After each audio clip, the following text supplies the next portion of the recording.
signor sindaco, che cosa ci può dire a riguardo, vero? Ah, bene, bene, abbiamo qui il nostro traduttore simultaneo dal canese, il dottor Uruturu Uviscotto Laiuduru. Il cane del signor sindaco dice di fare nei cazzi nostri. Al Mafficipio però i cazzi nostri se li fanno. Ma vorrà dire, Mulici? Appunto, il Mafficipio di Mafiopoli. Ma sentiamo l'inno nazionale di Mafiopoli!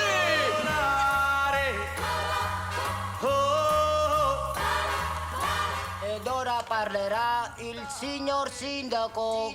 Allora, illustri colleghi, oggi all'ordine del giorno l'approvazione di un palazzetto abusivo di rimpetto all'aeroporto. E quanto sarà alto questo palazzo? E che ne saccio, 4 piani, 5, 6, 7, 8, un grattacielo a tipo Chicago! Non esageriamo, e poi gli aerei da dove passeranno? E che minchia me ne fotte degli aerei, cambiassero rotta oppure ci costruiamo un bello tunnel!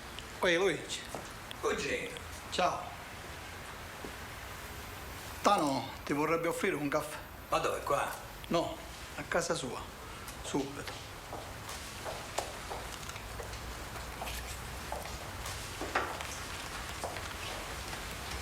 Dimmi la verità.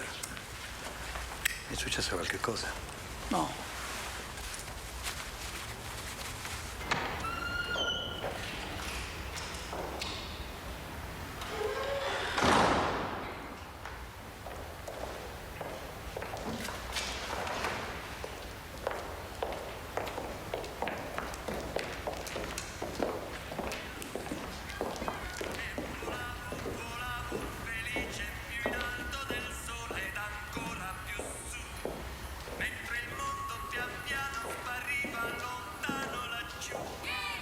Attenzione! Ma chi c'è là nella piazza? Ma chi è quello davanti al Mafficipio?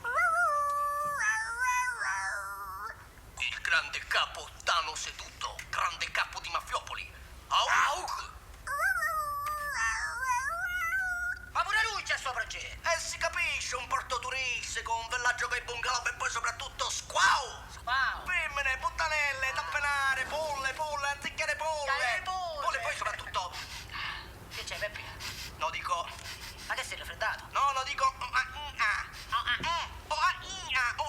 Giocaparty, cocaina a fottere e poi soprattutto Friends. Che è successo? Friends è un'anticchia da amici che vengono dall'America per portarci many dollars a lontano. E poi soprattutto però devono fare il villaggio turistico. E il villaggio turistico lo fanno a mare, sulle terre dei contadini, con i soldi della cassa delle mezzanotti, sì, coi noti seminali.